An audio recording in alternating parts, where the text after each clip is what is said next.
Hi, this is Kari coming in with another Eden, recently launched game on Android and iOS. I was quite hyped for this game as the minds behind Chrono Trigger were behind this game as well, and you can really feel it.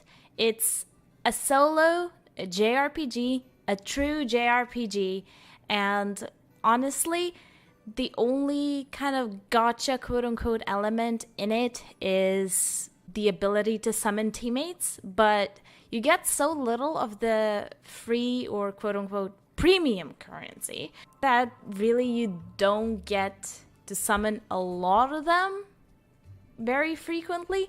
However, the allies is, as far as I'm concerned, the only thing you can truly buy with money.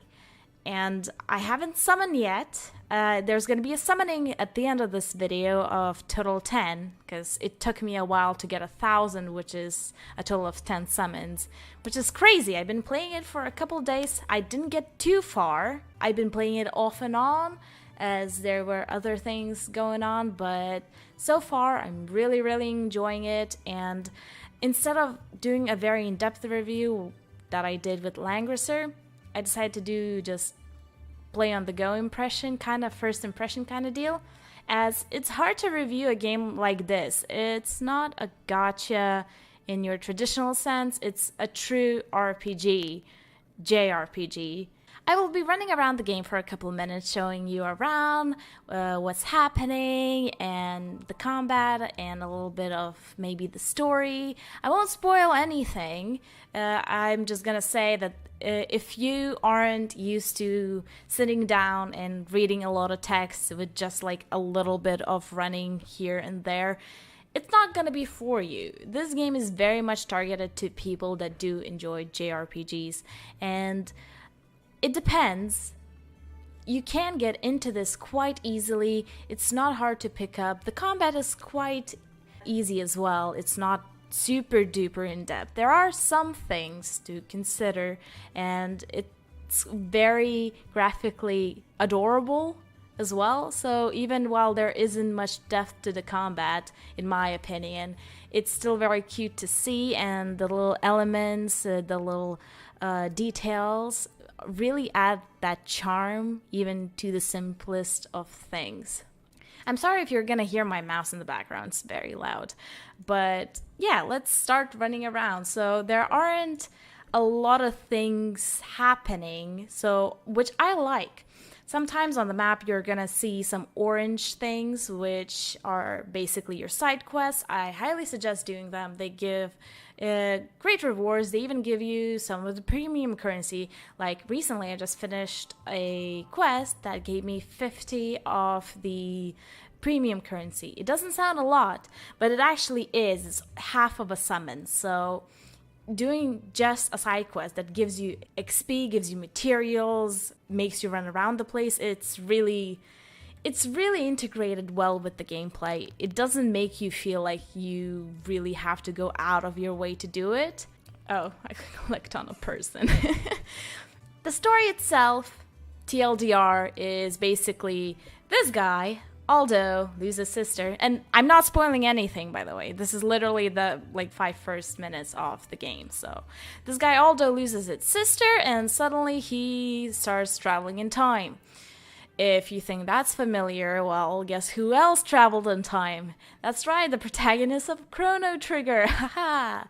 But honestly, while Chrono Trigger does have a lot of influences, I feel like a lot of music as well is influenced by the game. I feel like the experience itself and the story is still vastly different, or different enough to not be just a ripoff of Chrono Trigger.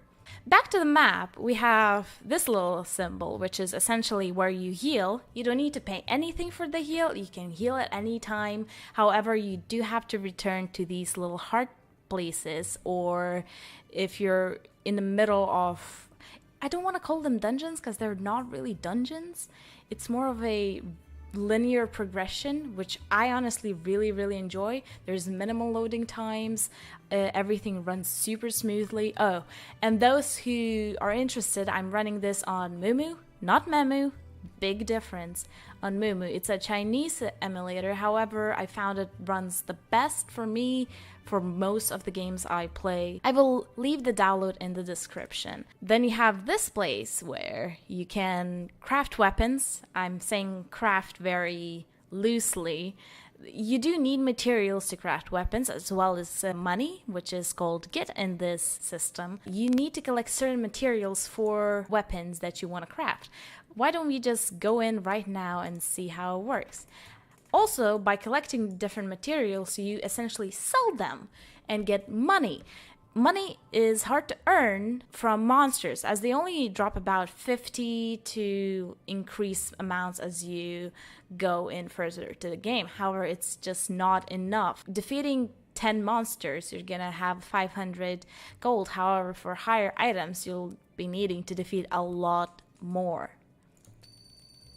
However, as you can see, when he buys the materials, you get so much gold. I essentially almost got 10k just from killing a couple mobs and getting a couple materials, and also getting materials from outside world. You can also click on these little sparkly spots and get materials that way, which is just essentially free gold and free materials to craft weapons.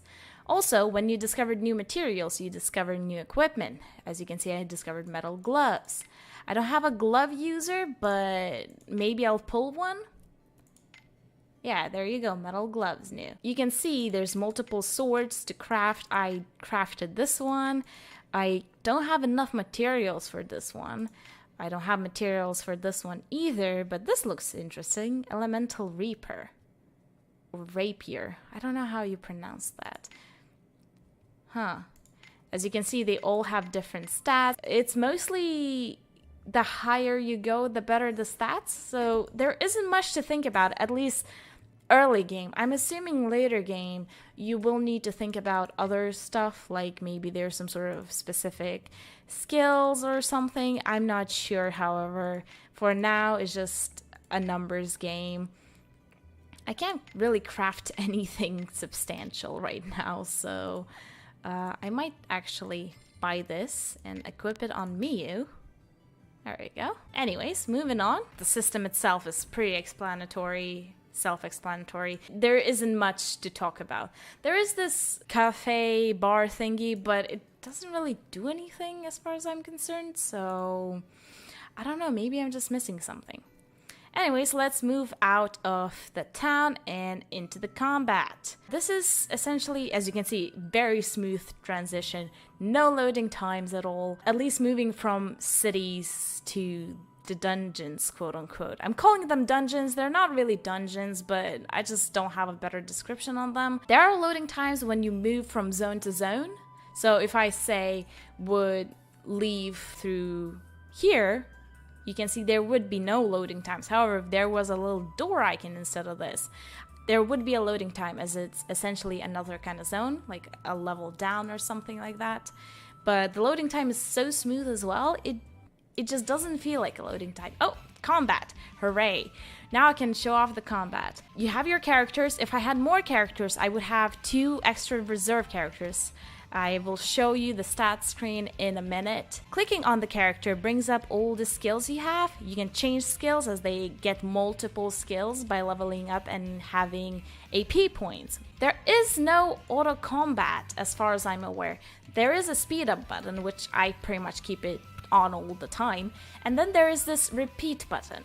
The repeat button essentially makes so whatever you choose right now, let's say I choose spinning slash, it's gonna not change back to the basic attack.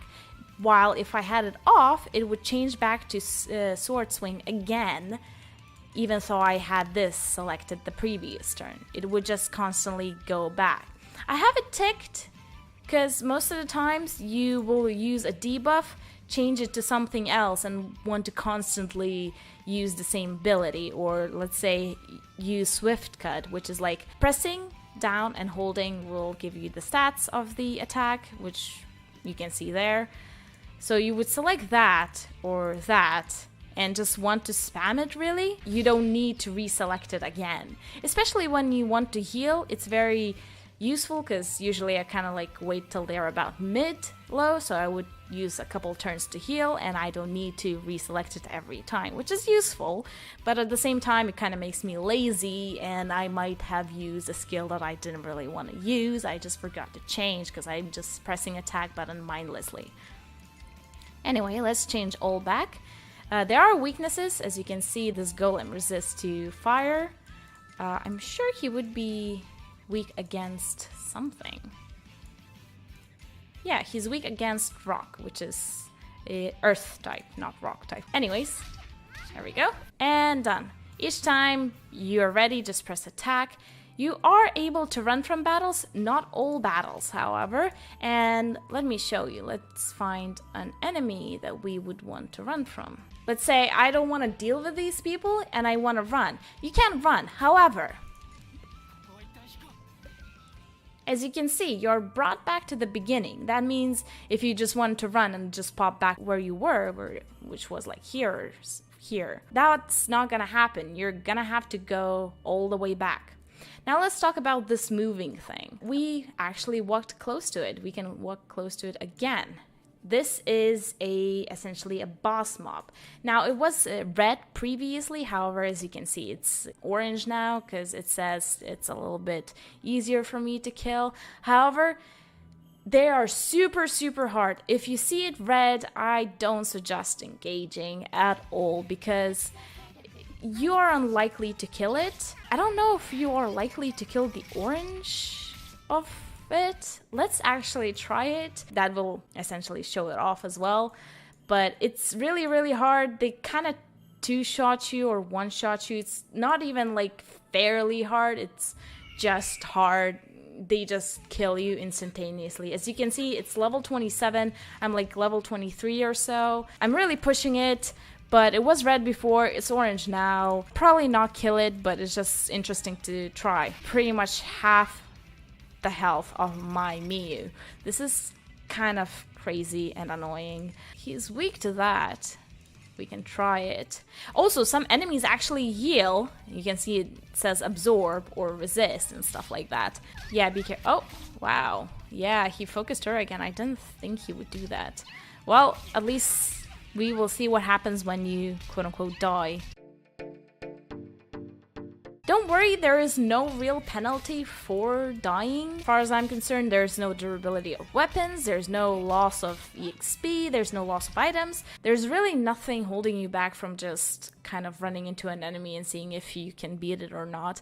You can resurrect with the premium currency, but honestly, there's really no reason to do that at all. Oh, yeah, we got teleported back to another city. There's a map. You can quick travel, which is really, really nice, as some maps are bigger than others. And for example, if I wanted to craft a certain item, I would need to go to certain places to collect certain materials. So being able to fast travel is really, really nice. The greens are obviously your main quest. The oranges, as I mentioned, are your side quests. The exclamation point is essentially a start of a quest. This is a continuation, and then there's a little crown for the completion of a quest. Let's jump into the party menu. Now there isn't much to go about here. You can add allies if you had any more, but I don't. So you also have your statuses, which you can just check out the equipment and equip stuff. You can also check out skills and equip a different skill if you have extras, if you want. One thing I noticed, I really, really like the bright characters. It's not your traditional super chibi, it's kind of like very toned down chibi, but still a little bit chibi. However, the artwork is much darker compared to this. I like it that it's brighter. With the game's tone, it works so much better. There is also this place ability board, where you essentially gain abilities. You get AP from leveling up, and you will need 4 stars to max out certain characters. For example, Aldo, which is the main character, isn't 4-star. You need to upgrade him to 4-star. Now, I don't have a single material, and I honestly don't know where you get them from. I'm assuming it's like way later in game. I have like my abilities pretty much maxed out at this point. I can branch out to this tree, because you can see that once you kind of branch out and go to here, there's so much more to uncover. And there are 5-star characters. I don't know if they have 5-star skill ability board and stuff, but yeah, it's a thing to consider. There isn't much really to see anything else. There's your catalog where you get the premium currency from achievements essentially, and that's about it. You have your items, which is just your items. And I guess the most anticipated part of this video is coming up next, because we're gonna do a poll. And at the same time, you can discuss the polling mechanics. Now, buying the premium currency is, sometimes you get free just by, I don't get any more. You can press here to just get 10 free currency, premium currency. I don't know what's up with that, but you can get it. The currency for 10 pulls, you would need to buy this pack, which is 26. I don't know if it's dollars or euros. It doesn't say anywhere. It just says 26.46. 26.46 of what? Cheetos? Doritos? I don't know. But, you know, it's probably dollars, I'm guessing, because I am playing on US servers. But don't quote me on that. I'm not sure. For the first purchase, you do get a discount of $6 and 1,000, exactly 1,000 chrono stones, which is enough for 10 pulls. This would be enough for 40 pulls? Yeah, 40 pulls. I don't know why I struggle with that math. Besides this, there's no ability to buy 4,000 gems again. You're stuck at 3,000. I don't know why this weird limitation exists. This is essentially the only place you can spend your real money, by pulling. Of course, you can use it by reviving in battles, but again, it's just not worth it. You don't lose anything from dying as far as I'm concerned. So there's no real reason for you to just not run back unless you're like so lazy. It's beyond anything. You can see that this pull is guaranteeing you a 5-star. However, you do need to have the paid currency. You can only pull 1,000. That means you cannot just buy 100 and pull once and get the 5-star. I really want this girl. You can see her better in the lone pull. I don't know what she does. I don't know what she is. I don't know anything about her, but she looks really, really cute. And I want her, but knowing me, it's not gonna happen. Even though I did pull Leon yesterday on Langrisser just out of nowhere because I was spending my vouchers because I was feeling very sad and upset. I couldn't progress through Langrisser any further because I just suck. So I just decided to say fuck it and spend it all, and I got Leon. I actually skipped the pull and I'm like, oh, I didn't expect that. So I'm pretty sure I used up my luck there. I'm not expecting anything, but I want something cute. Yeah, hoping for the best. So let's go. Let's pull the 10 allies. It's called encounters, as you quote-unquote encounter them. It's a much different process, and I like the encounter kind of thing. Let's open the doors. It feels much more personal, and you kind of like know more about the hero. Also, for those that start the game, I should have probably mentioned it at the start of the video. Don't pick Miyu in your 4-star selector ticket. For the per-registration rewards, you get a free ticket for Miyu. Pick anyone else besides Miyu. I got Lancer Soria. She looks interesting. Not a fan, to be honest. Not a fan. This whole thing needs to go away. It looks weird. Oh, I feel like this is a different door. I'll compare it when I'm editing. Oh my god, I got a 4-star. Palm. A druid. I'm assuming a druid is... yeah, it's a mage. Okay. She's real cute. I really, really like that. Holy shit. I got something. Oh, the door is different. I guess it's depending on the star. So this is a 3-star? Yeah. Tool. It's a hammer user. Battle mace. Okay. Oh, another 3-star. Yeah. I already got... oh, wait, no. Oh, wait. Okay. So, 2 previous 3 stars are unable to upgrade. However, we just received Bivetta? Let's just call her B. Ooh, B, Buzz. Oh, what a cute kitty. Look at that. Oh, look at the kitty. Sorcerer. So, she has the potential to be a 4-star. However, she starts out as a 3-star like Aldo. Okay, another 3-star. Pugilist. Okay, so it seems that there's a theme going on. Urania. Okay. Pugilist Ems. What the hell is that name? Ems. Archer. Is she literally named Asia? Another 3-star. Oh, Tammy. Okay. Another 3-star. I guess we're not getting any more 4 stars. Tammy. Oh! I just... Ooh. Spoke too soon. Dark Knight. Brino. Another sword user. Okay, I didn't really need another sword user, not gonna lie.